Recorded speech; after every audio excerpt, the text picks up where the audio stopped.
Spoilers ahead for the Zach Cregger horror film, Weapons. Weapons is about a town where one night a whole class vanished. The town doesn't fall to monsters or demons, but to a single witch.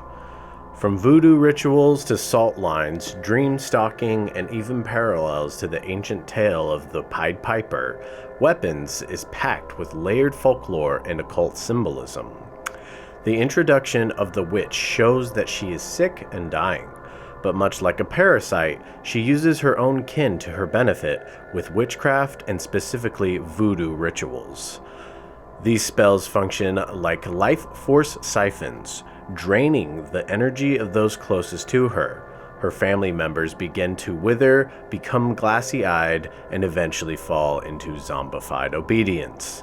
This idea of feeding on energy is central to many folk traditions, and it is very apparent in the film how the witch slowly comes to life, with more energy, looks less sickly, and becoming somewhat less hideous throughout the film. In voodoo and witchcraft, the concept of a familiar or bound servant is often created through ritual domination, sometimes using personal items, blood, or hair, to anchor the spell. But the family's life force isn't enough. The witch sends Alex to steal personal items from his classmates. But in many magical traditions, these objects become conduits of influence.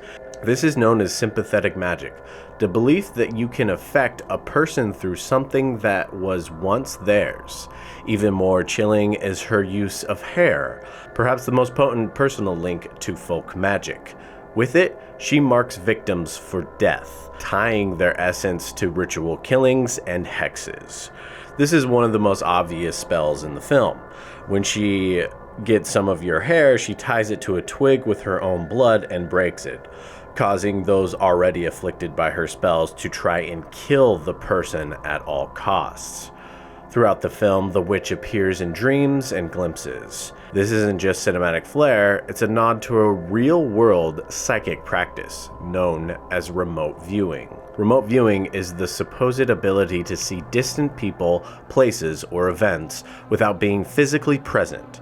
Often described in military paranormal contexts, practitioners claim to enter a trance-like state and visualize targets in other locations, even in other minds. In Weapons, the witch uses this ability to spy on the town, choosing victims, learning routines, even planting fear. The dreams aren't just hallucinations, they're psychic breaches. Many cultures view dreams as a connection to the spirit world, where the veil is thin and you may be able to connect to good or evil energies surrounding you. In every dream sequence in the film, the witch is spotted in their dreams. I believe this is a sign of her remote viewing the townsfolk, keeping her eye on the public so she can gauge how close the people are to finding her out. Even that creepy shot of Alex in the dream with the clown makeup, that's her makeup. That's her watching Justine hiding herself within the form of Alex. Her watching people influences every decision she makes in the film, which is eventually to leave. One of the more memorable moments in the film is the attack that occurs when a character crosses a salt line, an ancient form of magical protection. In witchcraft, salt is believed to repel evil, absorb negative energy, and form a spiritual barrier. Crossing it often symbolizes breaking a seal or inviting darkness in. When characters step over the line, the zombified victims under the witch's spell attack immediately.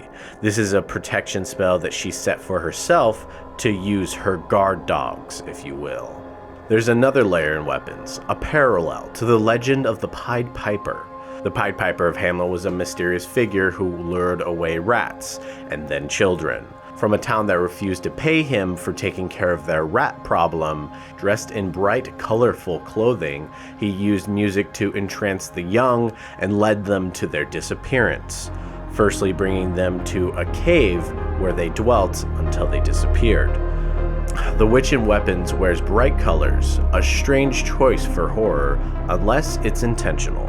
She lures children first spiritually, then physically. She brought them to a cave, but in this case, the basement of her family's home, to feed on their life force, and eventually she means to leave and disappear. This, however, does not end like the Pied Piper story, and her plan is throttled.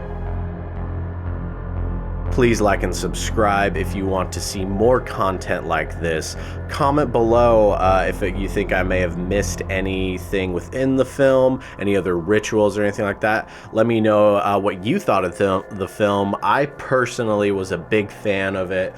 It had a little bit of a comedic, goofy tone at the end, I thought, which makes me feel just a little awkward about it, yet still a big fan of it. So I do appreciate that it did kind of embrace that different ending rather than just being completely dark the whole time. I'm definitely glad that the witch got her comeuppance in the end, and I'm sure everybody else can at least agree with that. Thank you for watching, and I'll check you guys on the next one.